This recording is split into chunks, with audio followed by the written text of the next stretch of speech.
Hey everybody, hope you are doing well and ready to learn a little bit about informative presentations and informative speeches. So this is a chapter that covers this idea of informing others and how to effectively do that, how to properly uh, analyze information, and then how to properly connect the dots, and then how to actually present it to the world around you. So that's the informative speeches. So we'll get started.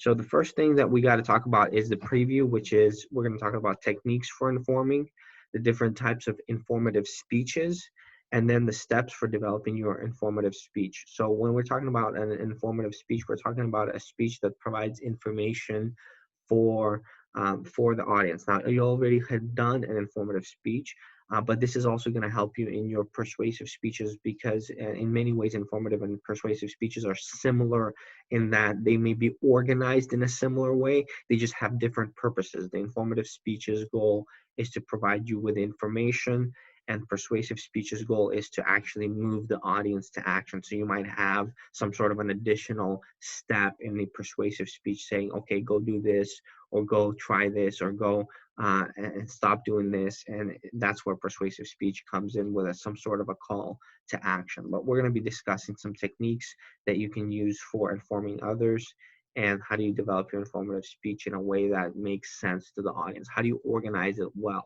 And that's organization is key, because if you don't organize your information well, your audience is not going to be able to pick up on what your main ideas are. So let's start from the beginning. So informative speech traits. What are the characteristics of informative speeches? Well, what informative speeches do is they share information or ideas. Oftentimes it's new information. If you've ever been to the doctor's office and it has all these posters around in the office, at least that's what I've seen from my experience, and it says, okay, well, what about, if you have this condition, or if you have this condition, what you should do about it, and it gives like signs and symptoms and explanations like that. It provides new knowledge, as I already said, and it increases understanding or awareness. So your goal isn't necessarily to convince someone of something, but it's to gain or to gain awareness for the audience. You're trying to make the audience more aware or more understanding of what is going on. Now, is there going to be some element of your bias coming into the presentation, where what your position is it going to shine through a little bit? Your goal is to to not make the point too strongly of what your position is, but what's going to happen is naturally through your body language and through the way that you use your voice, the tonality, the vocalics of your voice, what's going to happen is it's going to be obvious that you you're leaning towards one side or the other, and that's okay. So keep that in mind. So first and foremost, when we're talking about techniques for informing, one of them is the aspect of definition. Now, the aspect of definition is it explains the essence or the meaning or the purpose of something. It could be an object, it could be a person or a group, it could be an event, it could be a process, it could be an idea or a concept. So for example, what is the definition of freedom? So how do we define freedom? Well, how we define freedom has a huge impact, like we talked about last time, at a couple of class sessions ago when we were still live and going face to face, when we were talking about political correctness. This actually is a very, very controversial aspect, because one person's freedom can encroach on another person's sense of well-being, because one person may feel free to express whatever it is that they want to express, but the problem is that expression can hurt somebody else. Or is it a problem even? So that's where it becomes tricky. But if you're wanting to talk about something or someone, like you could say, well, what is the definition of a dog? Well, it's a four-legged mammal from the canine family, right? It's easier to define certain things than other things. Like, how do you define shoes? Well, the things that you put on your feet to wear to protect you from the elements, right? It might be a little bit easier to define certain objects or items, as opposed to certain more abstract ideas such as freedom or patriotism or consumerism or socialism. All of those things may have much more complicated definitions, and whole books are written on them. So the one technique is to actually provide a definition for somebody for what something is. Now, another one that we have is technique for informing is a technique called explanation. What you do is you provide an analysis of something to clarify it or tracing a line of causal connection. So you explain how something works. So, for example, in some of your informative presentations, you explained how one popular topic was COVID-19, and you explain kind of how it works or what is its function. And I've been following up along with this virus and how it works, and it's absolutely fascinating how it tricks our body and how it takes over and how it absolutely can cause some significant devastation to large numbers of the population. That's why the government and everyone else is in such a state of alarm, because of them understanding uh, just how transmittable this disease is. So when it comes down to explanation, explanation shows and lays out how something works or how something follows, is, and how something progresses and how something develops. You can explain, for example, the right way to wrap your hands before you go boxing, because if you're into MMA or any of those kinds of things, if you are martial arts and you don't wrap your hands properly, you can do some significant damage to your hands. And I remember I joined a boxing gym and I was trying to learn a little bit about boxing. And one of the things that my boxing coach constantly stressed was explaining to me, okay, this is how you properly wrap your hands, because if you don't wrap your hands the right way in in order to punch the punching bag, when you do punch the punching bag, you can end up seriously doing some damage that will take you out of the game for a while. So that's explanation. Another one is description, where you describe something and using words to paint a mental picture. Now that's a very, very powerful tool to use. You can use that to engage the audience and to really drive the point home. So the technique for description, for informing is description. You can use vivid language. You can use presentation aids. You can use details that evoke the senses. So there's certain words and certain ideas that capture our attention, that in a way that is engages the senses. So for example, let's say you walked in and you smelled the delicious aroma of freshly baked chocolate chip cookies. uh, eh, what is that picture? What's the imagery that comes to mind? It automatically associates in your mind this feeling of warmth and coziness and a glass of milk and this comfort food and eating something that makes you feel good and something that tastes good. And all of a sudden you're transformed into this, or transferred into this different world because of the vivid language. Now vivid language is extremely powerful, and it could be gross, like if you could say, the blood was splattered all over the wall, right? A much more graphic, strong image that you're like, whoa, like did somebody just get stabbed to death or whatever, right? It just all of a sudden it's a much more graphic image that comes into your mind. So that's where vivid language comes in, and that you can use details, like I said before, that make the senses come alive. You can make taste, touch, you can make visual, sound. You heard a loud banging or slamming of the door, right? You can automatically hear that. You can hear the nails scratching across the chalkboard, right? You can even probably hear the sound of that. It's not a good, not a fun experience. So one way you can inform is by using description. Now, another one is demonstration, where you actually show how something works. Now, demonstration is beneficial because it shows the audience how something works. It teaches how a process works. It usually involves physical modeling and verbal elements. So when you demonstrate, you can show somebody how something is. Going back to the boxing example, right? Many times the coach showed me, okay, this is how you wrap it, and you wrap it here, and then you wrap it here, and then you wrap it around here, and he would go into detail in it, and every single wrap had a specific step to it, and a specific origin to it. And because of that, that kept the hand safe. Same thing with the folding of the flag, right? Like there's a specific way that you are supposed to fold the flag, and then the demonstration, those of you maybe an ROTC or those with the military background are going into the military, you'll learn about folding the flag the right way, and this idea that there is a proper way to do this. Like another thing that's popular is you're right now probably at home, right, and self quarantine.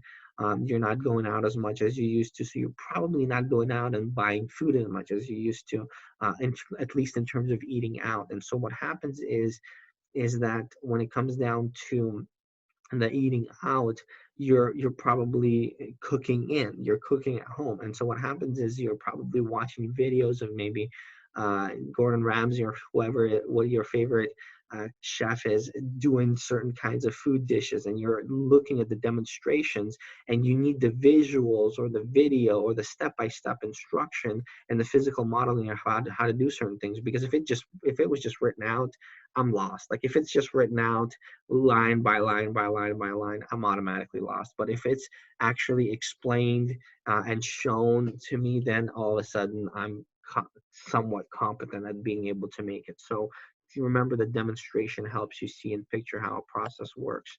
Now, another one is narrative. Now, we are narrative beings. In other words, we tend to remember things in terms of narratives. If I give you a bunch of random numbers to memorize, you're not going to be able to memorize those bunch of random numbers unless you practice and train really hard specifically for that skill.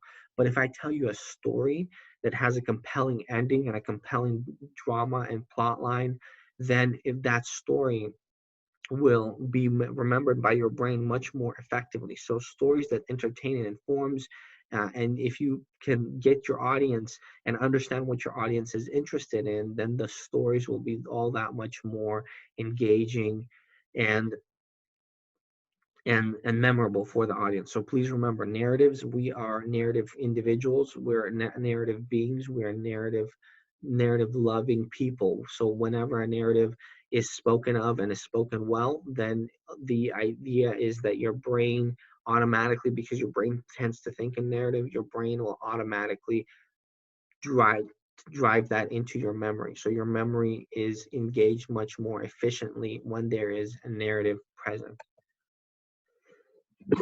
Excuse me. Now you can do types of informative speeches. You can do it on objects. Now we did it on social issues, so that's one thing. But I'll give you some ideas of the different kinds of types of things you can do this informative speeches on. You can do it on objects. You can talk about mechanical, natural, cultural, personal. So for example, mechanical, you could talk about a car or something that, like, how a car works and take apart the car.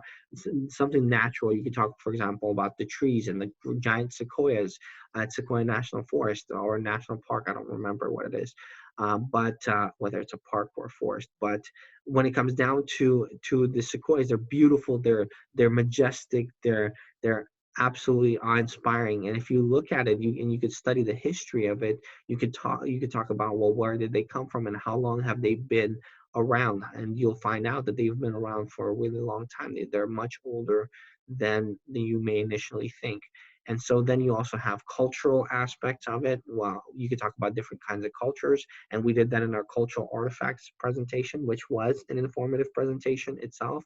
You talk about things that are personal to you, something that's personal to you as an individual. So that's objects. Another thing is individual or groups. People are absolutely fascinated by human subjects. So what are some examples of people that everybody has heard about? Probably everybody has heard about Oprah Winfrey. Probably everybody has heard about Cesar Chavez, which we had on March 31st. Cesar Chavez, we honored him with a holiday there. Probably everybody has heard of Elon Musk.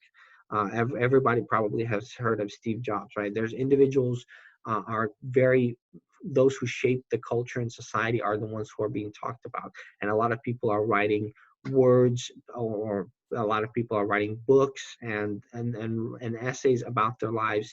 And so what happens is that those people become legends. And so it's interesting how we then start to tell these narratives, and it turns into something potentially different.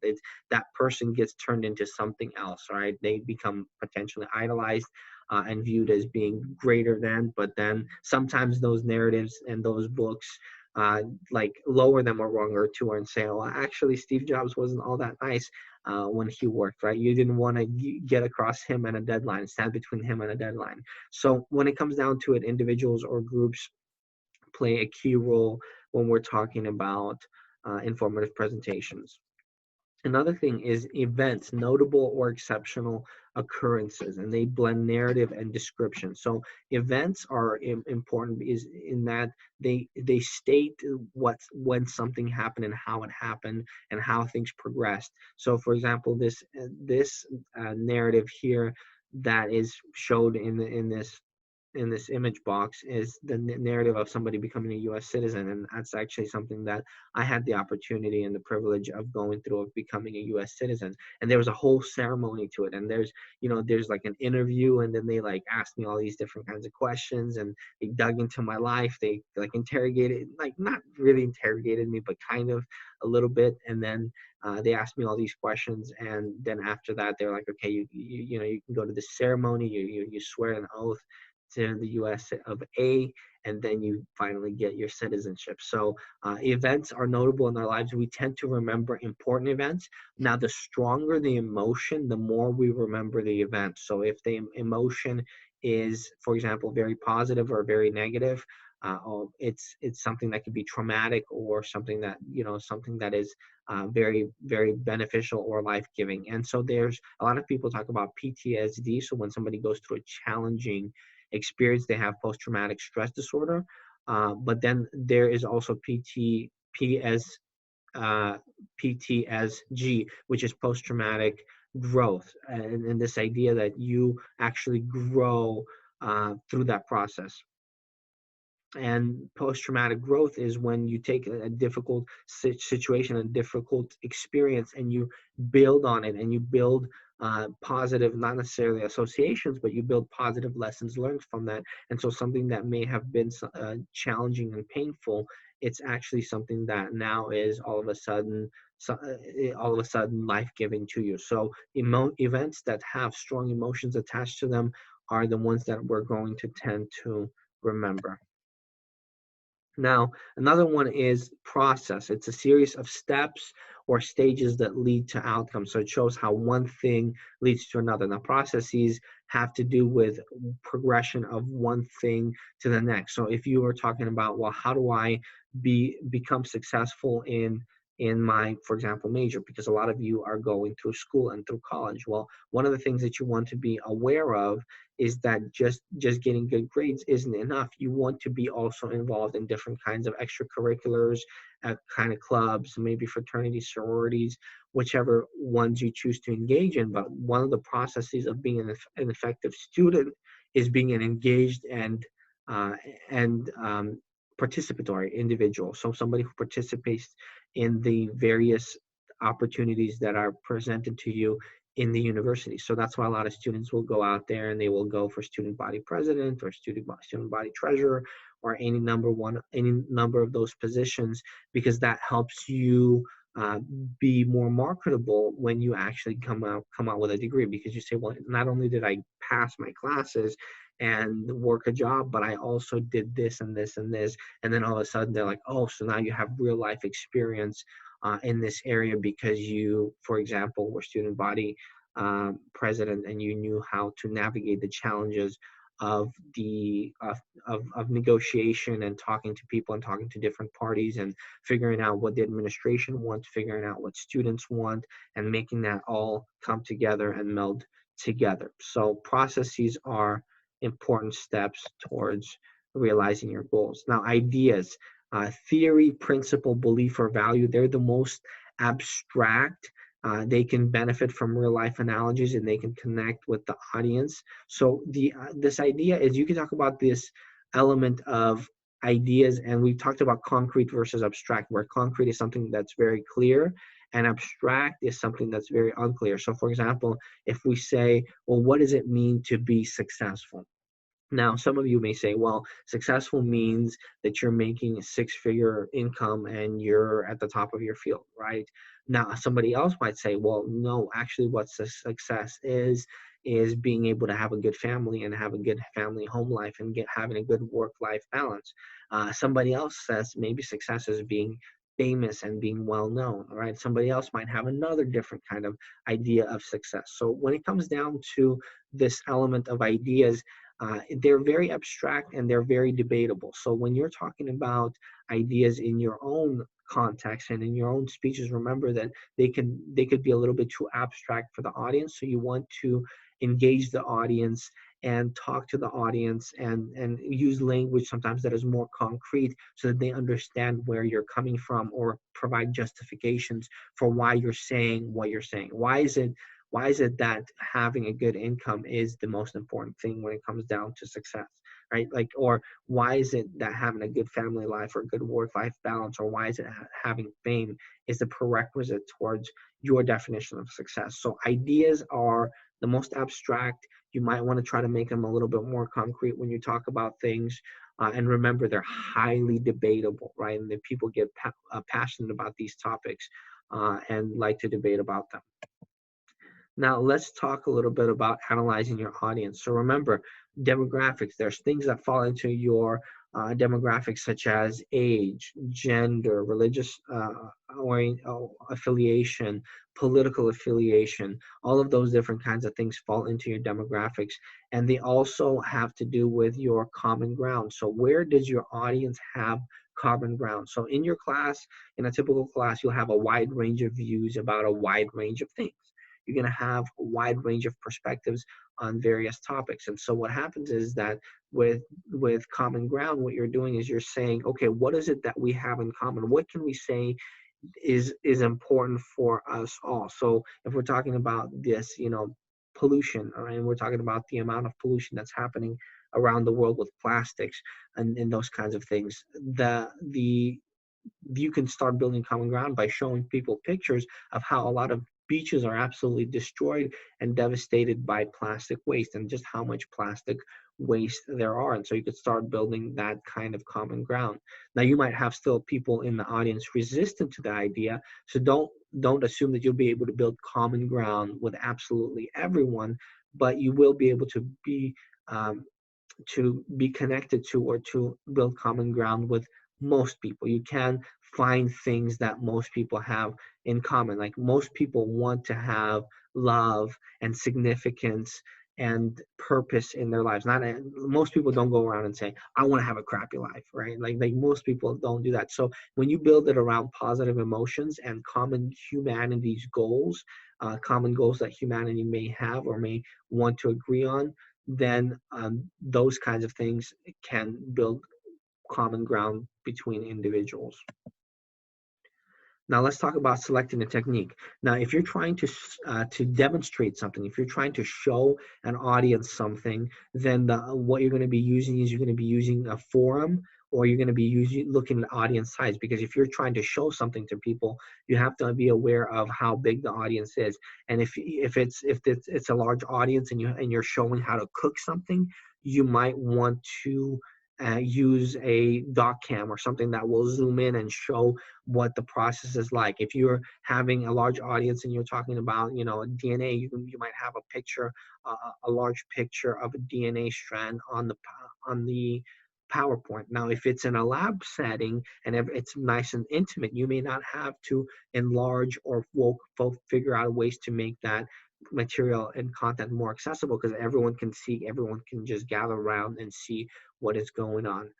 Now, if you're talking about explanation or description, you got to be mindful of demographics. So if you're like, remember that movie, Star Wars Episode 1, right? It's like that was forever ago. So you got to be aware of audience demographics. Be aware of what it is that the audience believes. Be aware of what the audience has been exposed to, what it has experienced. So if you're trying to describe something or explain something, it's very important to be aware of where your audience is coming from. And then for narrative, you're looking for common ground. So if you're like, what, when I spend my weekends on my yacht, riding, jet skis and getting, flying in helicopters, right? You're not going to connect with most people. Most people, they're going to be like, what? I spend my weekends working my butt off and, totally busy. And you're here eating grapes and having private chefs fly in to give you, food. It's not connected, right? So for narrative, if you're telling a story, make sure the story actually connects with the audience. You'd be surprised by how often people will tell stories that don't connect with the audience and don't engage the audience because the audience is like, I don't know that experience. I can't share that experience whatsoever. So share experiences that audiences can find in common with you. Now, clarifying and simplifying your message. What you want to do is you want to make something that is unclear clear. So you see this watch, the difference between this watch, it has all this stuff going on here, and then here this watch is very clear. It shows you the exact time. So you want to clarify and simplify your message. You want to take the complex and make it simple. You see the complex figure here, and then a simple cube here. So when it comes down to information, don't don't think that and don't assume that the audience knows as much as you do. Chances are, if you did research on a topic and the audience didn't, they don't know it like you do, so they don't know all the details. So be extra careful in explaining and deliberately breaking down every part of the presentation for your audience. Now, move from general to specific. So move from the abstract to the specific. Ask yourself, what message do you want your audience to take away? So for example, there's the difference between ants and then the bullet ant, which is the Paraponera clavata. I guess the technical term for that is. So what you want to do is you want to make it as specific and as concrete for people as possible. And in your persuasive presentations, when you're going to be doing your persuasive speeches, you want to be very specific in what your solutions are. So don't just say, recycle more. No, you could say, listen, what you want to do is you want to take all of your waste and categorize it as whether it's trash or recyclable, and then put it into the recycle bin, and then label things to see where they go into, so that you don't accidentally put the things that need to go in the trash into the recycle bin, and the things that in the recycle bin that into the trash. So not to mix up your things. So you could be detailed here. You can explain things and be specific about how something should be done or how something should be performed. Okay, sign this petition. This petition is against having cruise ships be placed or harbored off this coast, because they're causing so much damage. Because where does all the waste and all the garbage go on a cruise ship? Where does it go into? It goes right into the ocean. So if the cruise ship is docked at the or is close um, to the shore, then all that waste, all that garbage, all that you can imagine from the cruise ship is going right there in the ocean, where people are maybe swimming or surfing or enjoying the water. So move from general to specific. And then reduce the amount of information you present. So don't have too much content and don't have too much information, but have the right amount of information. So having the proper amount of information present is very, very important. You do not want to have too much information, and you do not want to have too little information. Now, if you are going to either have too much or too little, you're going to either make the audience not understand the topic fully, or you're going to overwhelm the audience with so much information so that they're not going to be able to act on it. Now, simplifying your message, make the complex familiar and use presentation aids. So for example, if you take something like, how the way that a heart works, and then you can give a whole model of the heart. But the thing is that the whole model of the heart may be a little bit too much, maybe a little bit too overwhelming for the audience. So make it simplified and break it down for the audience and say, okay, this is how it works. These are the different parts. And here's actually how a real heart doesn't look like that, but here's an example of a heart, and this is an oversimplified version of a heart, and let me show you a more detailed version of a heart. So now you're getting people to think about the more complicated nature of the heart than just the little heart symbol. So make the complex familiar and use presentation aids to really make something visible. This is very, very important when you're talking about technical information. So when you're talking about information that is detailed, that is technical, that is oriented in with lots of information, then what you want to do is uh, you want to break it down and you want to keep it simple through the use of visual aids. And then reiterate and repeat your message. So this is one of the things that's very important, especially in your conclusions. You want to really stop and you want to reiterate and repeat what it is that you're saying. Because remember, in written work, it's different than in verbal or when you're presenting. It's different than when you are writing, because when you're writing, the person can go back and look at what you said, but when you're speaking, the person can't just go, time out, can we rewind? Can we rewind a little bit? That's not going to work in a presentation. So reiterate and repeat your message clearly.